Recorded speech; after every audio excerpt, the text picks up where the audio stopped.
guys, welcome to my vlog. So आज चाहिँ म काठमाडौँको लागि बाटो लाग्नु लाग्छु इलामदेखि अनि आज चाहिँ म मम्मी आन्टी अनि बाबा अनि बहिनी जानु लागेको अनि त्यसपछि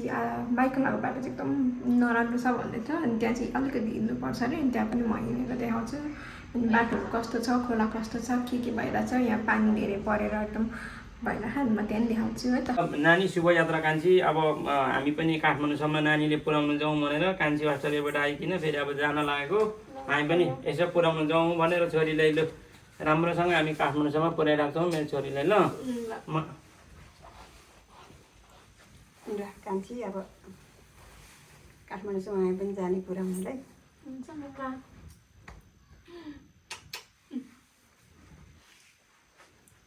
बाबा हजुर अब हामी गाडी कुरेर होइन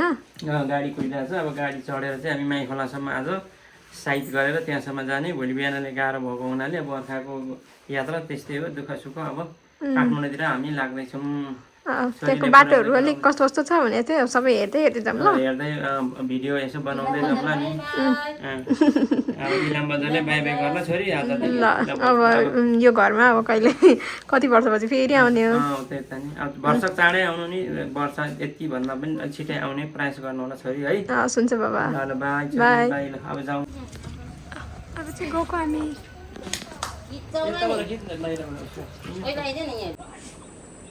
यहाँदेखि चाहिँ बाटै नहुने चाहिँ गाडी जाँदैन त्यसैले अब हिँड्दै जानुपर्ने हुन्छ कस्तो बाबा बाटो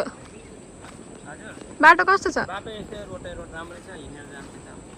गाडी मात्रै नजाने हो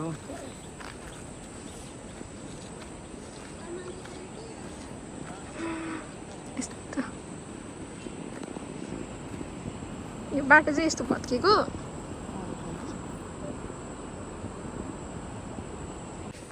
यस्तो छ यो चाहिँ यहाँ बाटो नभएर यस्तो बिजोक ओ माई गड लास्टै बिजोक है अब कति हिँड्नुपर्ने 10 मिनट होइन नि 25 minute oh my god 25 minute यत्रो ओहो बाटो नभएर र यस्तो छ हालत म चाहिँ धेरै बोक्नु सक्दिनँ अनि यो पनि भारी छ यसो हेर्दा मात्रै यस्तो ल तर एकदम भारी छ नि यहाँ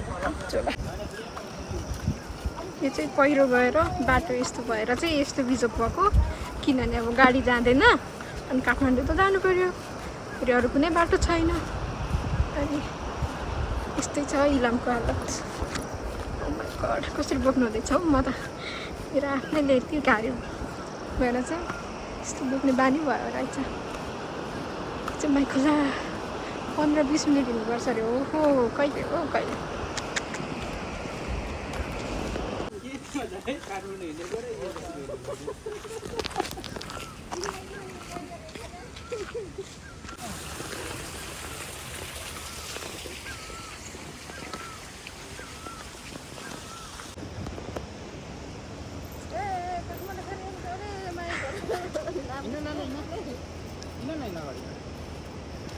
कता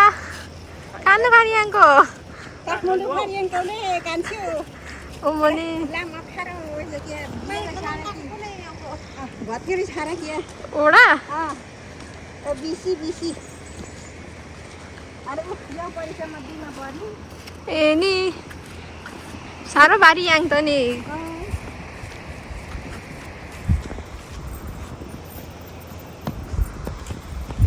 यो चाहिँ बाटो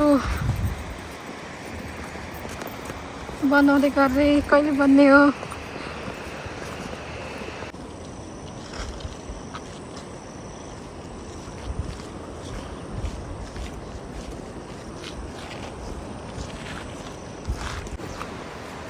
यस्तो बाटो छ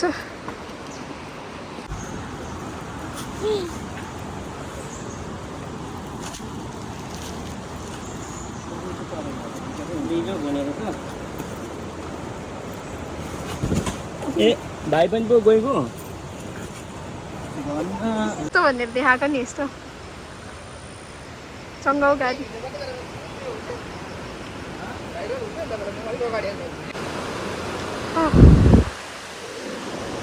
बल्ल चाहिँ माइखोला बाटो बिग्रेर पैदल यात्रा गर्छ हाम्रो यहाँबाट कति राम्रो देख्दो रहेछ नि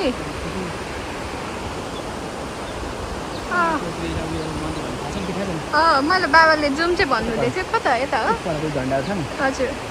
त्यो खोइ के उत्पन्न भएको समथिङ के भन्नुभएको थियो कति पिसफुल छ यहाँ चाहिँ बल्ल बल्ल बल्ल आइपुग्यो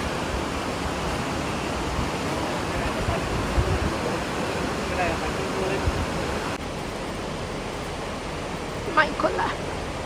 अहिले त म माइखोला चढ्छु बल्ल बल्ल आइपुग्यो अब चाहिँ सामानहरू राखेर चिसो चिसो खान्छ होला अनि 3 दिन दाल गर्छु अनि त्यसपछि भोलिको लागि भोलि 3-4 बजीतिर आउँछ अरे बिहानतिर अनि त्यही बेला हामी निस्किन्छौँ यो चाहिँ पारी र बारी यो चाहिँ काठमाडौँ जाने यताबाट चाहिँ उताबाट चाहिँ इलाम जाने अनि त्यहाँ बिच बाटोमा चाहिँ हिँड्नुपर्ने ओहो हिँडेर गलियो यहाँ चाहिँ यति धेरै गाडी छ सबै झापा पिकल काठमाडौँ यताउति जाने हाय अघि उता नि त्यति नै थियो तर त्यो चाहिँ मैले खिच्नै पाइनँ त्यो यस्तै थियो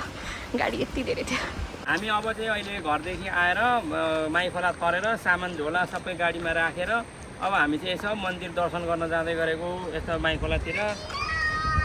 यहाँबाट अलिकति तलतिर हो अघि आएकै बाटो होइन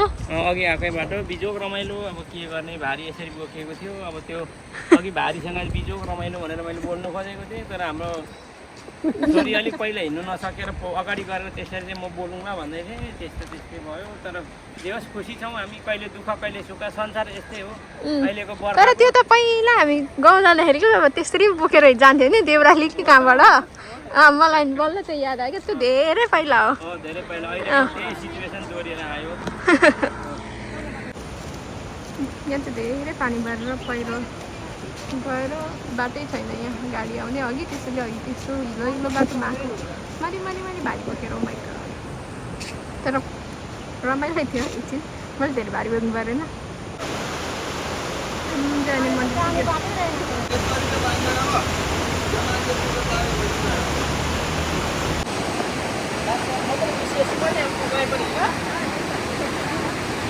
नआउने अरे ल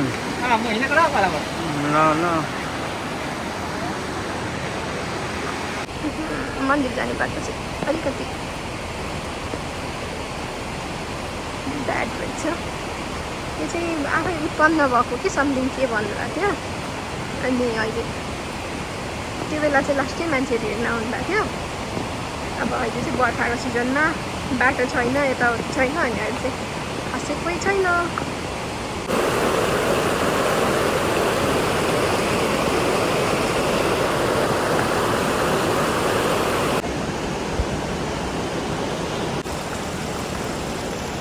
मन्दिर चाहिँ यस्तो अहिले बन्द छ साउनमा बन्द हुन्छ